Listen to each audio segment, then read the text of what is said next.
Yeah.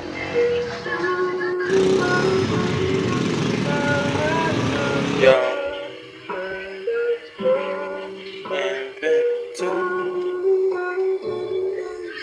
Yeah.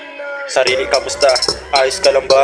Laki ng pinagbago, di nakita kilala. Dami mo nang iniisip, lagi ka nang tulala. Hindi ikaw yung dating bata, lagi lamang masaya. Puro laro ang nasa isip. Wala nang ang iba, ngayon iba na nasa isip. Problema yung dala, habang tumatanda pala, mas lalo lang lumalala. Yung dati puro lang laro, ngayon limot na magkala. Lunis hanggang Sabado, paulit-ulit yung gawa. Bawal ka magpahinga para meron kang mapala. Hindi ko din mapigilan lumuha paminsan-minsan kapag ako'y mag-isa at wala akong malapitan. Hindi sapat yung alak para lang makalimutan yung nararanasan ko. Hindi to basta biro lamang, pilit kong nilalabanan. Paano to may iiwasan? Minsan iniisip ko na lang sa mundong tulumisan.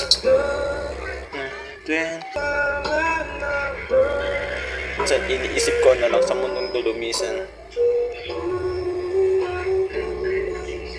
Yeah.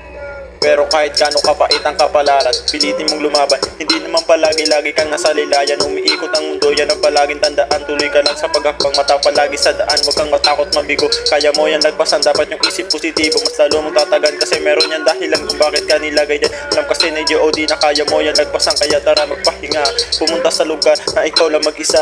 Sulitin ang mundo habang andirito ka pa. Gawin lahat ng mga bagay kung saan ka masaya. Pahinga mo yung isipan, problema kalimutan. Damin katahimikan, sindihan mo yung halaman. Tumingin sa itaas, di ba ganda ng kalangitan? Kaya wag kang matatakot kung saan ang iyong hangganan.